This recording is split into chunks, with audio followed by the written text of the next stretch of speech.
Thanks to Hoyoverse for sponsoring this video. Alright, very important before we begin. No matter what you decide to do, most important is to enjoy the game. If any of the meta pushes are too overwhelming, please take a step back and go at your own pace. Star Rail is not going anywhere, and there's no leaderboard that you're competing against other players for. The only real thing you may worry about is dailies and weeklies, which you'll have more than enough time to do at a casual pace. Similar to advice given to Genshin players, the most enjoyable experience most often comes from the early game. There's a massive amount of unexplored content for you to do. You're hit with information overload on trying to understand the game's systems. You're obsessed with the animations, the soundtrack, and you're getting so much dopamine from all the early rewards. And each region is fresh and unexplored for you to tackle. This is, for most players, the most enjoyable experience. So really, cherish it alongside everyone and have a great time. Once the game slows down, the dailies pile up, and the grind begins to feel like a chore, that's when you've reached the gacha wall, where you're on an infinite grind to make your characters marginally stronger than before and to show off the fruits of your labor to your favorite community that you've become a part of.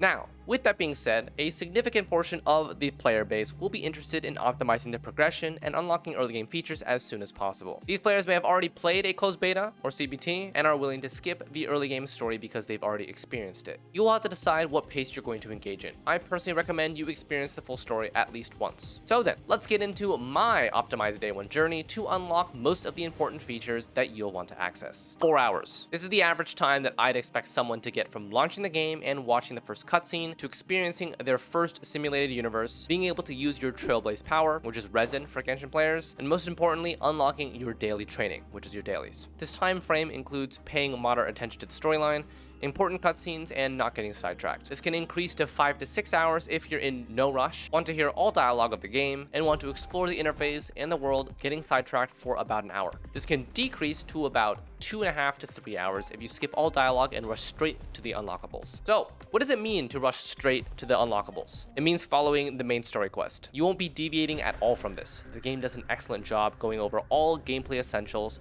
and so, while this may seem obvious, read. If you aren't familiar with how something functions, take your time when the tutorial pops up and read. So, right out of the main tutorial, you'll unfortunately have to part ways with Trial Himiko and get to experience the simulated universe. It's basically the roguelite system in the game. It combines the strength of your own team and buffs that are called blessings that enhance various ways your team can interact with enemies. You'll go through trash mobs that are very weak, stacking up these blessings to make your team even more powerful. And then you prepare to fight a boss that is significantly stronger than trash mobs. Do not underestimate these. If you aren't prepared, they will wipe the floor with your sorry ass. So, be careful. And that's your first taste of Simulated Universe. You'll return here very soon and on a recurring basis after that. Next important milestone, unlocking Calyxes. These are your leyline disorders from Genshin Impact, and the first method of Trailblaze power usage. First one you will encounter is the character EXP one. If you are maxed out on power, I'd advise using 10 or 20 power on this, as character EXP is something universally used. The first level enemies are level 16, so I'd advise investing about 10 levels into 2 characters with decent AoE,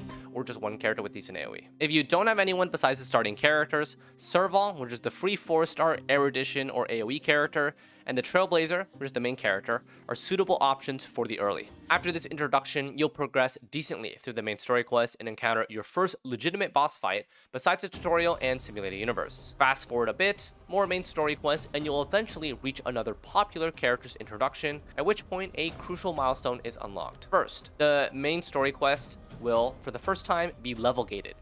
At minimum, upon completing this, you'll be Trailblaze level 10, and the next MSQ unlocks at 14.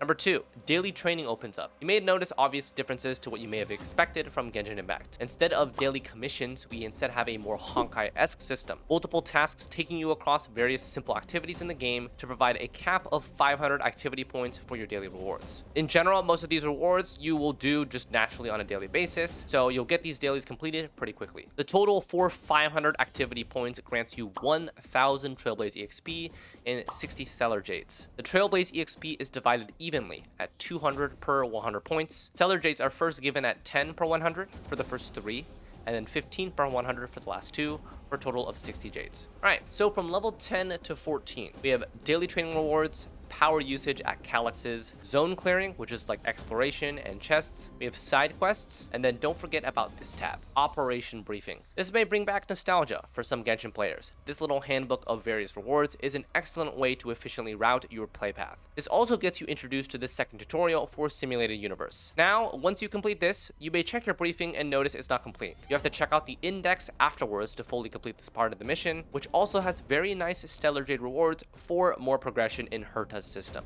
Each category of blessings has its own reward box, so definitely make sure this is part of your grind, as it's not only really fun and challenging, but it also adds more variety to your character's gameplay with different blessing synergies. Right after this, assignments.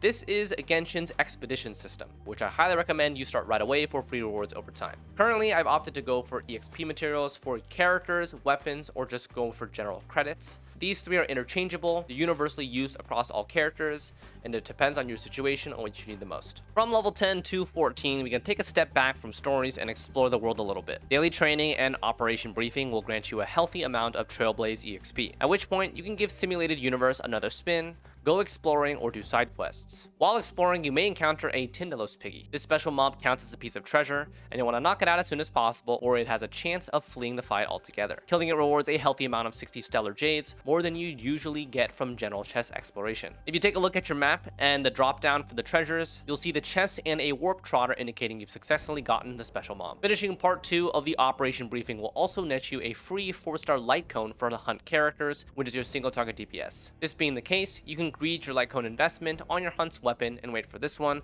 which will be a nice free weapon for your Danheng or other single target DPS that you may have pulled. At this point, you should be already level 14 or very close to it. Side quests, power usage, and more exploration will easily get you there. So now you've hit level 14. Average time investment of 4 hours that we noted earlier on in the video will be at this point. Following the main story quests from here will introduce you to more characters in the game, another type of calyx for your power usage strictly providing credits, a formal introduction to the relic system, also known as artifacts, as well as a very important milestone, a free Natasha, one of the 2 healers in the game. This will add roughly another hour to an hour and a half to get pretty comfortable and situated with the mechanics of the game. After this point, you'll have access to daily training, weekly Simulated Universe, introduced to the relic system, which we haven't needed to farm for yet, a free healer for much needed team survivability alongside March 7th, calyxes for Trailblaze power usage, and assignments or expeditions for overtime free rewards. From here, you'll likely be reaching day 2 and onwards of your journey, at which point you'll be integrating yourself with the game mechanics. Alright, so some soft tips to recommend for new gacha players who aren't used to the way these games work. You'll be granted a lot of free rewards early on, enabling quick and fast upgrades. This will slow down tremendously, so I recommend keeping your investment to a small subset of characters, at least as you continue to progress. So hopefully you've gotten a dream 5-star character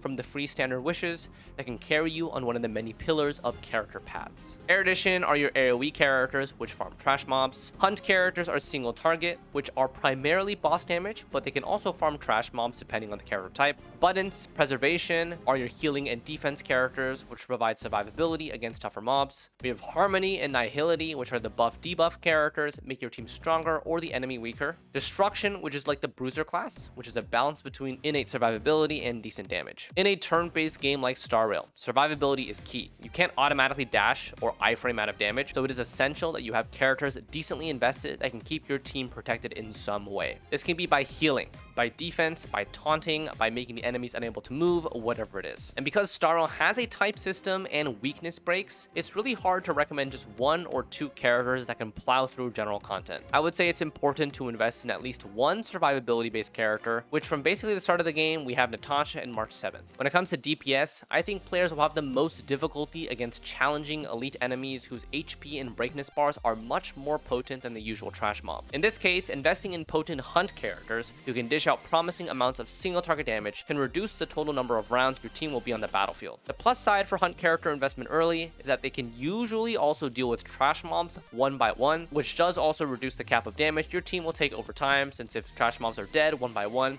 you'll be taking 1 less mob of damage. And that should be enough general information to get you jump started for Honkai Star Rail. There's a lot of information that I did not mention or cover that you'll encounter in mid-late game Star Rail, but we got to get through the early stages first. If you want to catch me live, I'll be streaming my efficient progression through the game on my Twitch handle on the screen, so feel free to drop by. Thanks again to Hoyoverse and the Star Rail team for sponsoring this video, and I hope that all of you guys enjoy your journey through the stars. Thanks for watching, and we'll see you next time. Take care.